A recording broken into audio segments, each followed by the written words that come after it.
wave of God touching our country. It's actually already begun because he's already been announced as a presidential candidate. Heaven's already announced him as a winner. And I can promise you this, he will do what he says. He will make America great again. He will protect our borders.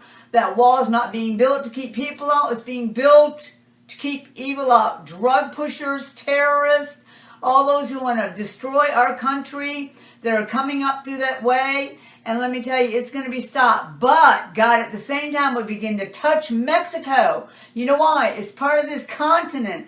They won't escape doing things for God in the kingdom. He's even going to start working in that country itself to drive darkness out. Those strongholds have been already pulled down over there also. Everyone who borders our country, Canada, God's already started working there. We're going to have a North American continent for God, speaking for God, demonstrating and manifesting for Him. And you know what? It's going to go across this world. And I know England was attached, just so you wonder about this. England had to be free. It was set free. God said it was set free from that European Union and the Euro. God wanted that done. All right, so forget the whole one world government taking place. It didn't happen, did it? No, and now let me tell you, Christ will come when God says He'll come, but He has generations of time for us to manifest, demonstrate, rule in the kingdom, in the spirit realm. It will happen. I have seen it. I myself will live in a region of light, many regions of light across our country that will push back darkness. Crime will flee from it. Evil, sickness, and disease will flee from it. Literally, you'll see the glory of God set on places in America. And I know I've been shown the future. I've been into the future. I'm back from the future. How would you like to say that? It's for the body of Christ, Stand up!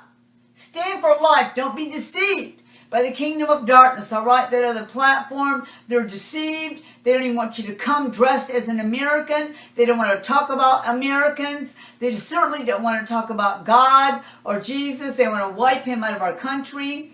They're not here to help you give a hand up. They want to give you a handout to keep you bound up.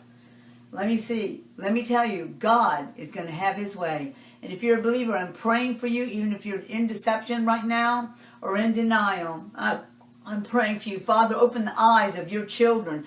Don't let them miss this move that you're bringing, this habitation of heaven coming to this earth.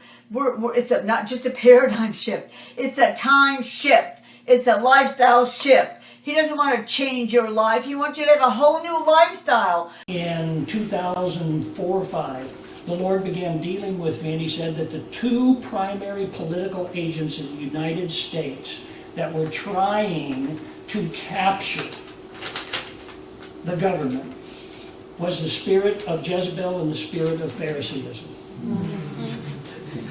So true. The spirit of Jezebel is primary influence from Europe. Yeah. Right. It's anti-Christ, anti-God, very liberal, very idolatrous, etc. What he said is that his head is on him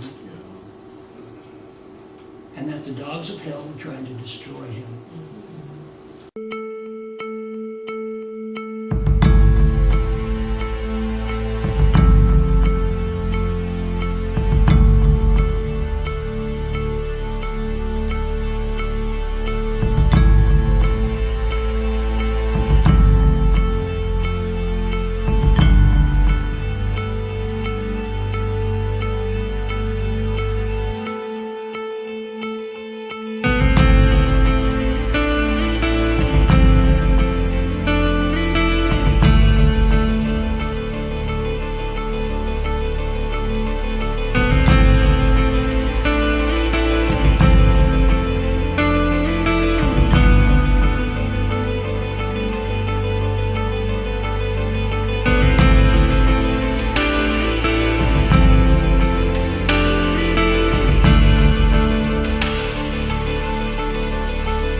a major recall effort is underway after a special issue of Newsweek magazine hit store shelves. There it is, with Hillary Clinton and the words "Madam President" on the cover. Newsweek says two special editions were produced by a third-party licensee, and that company prematurely shipped out 125,000 Clinton covers.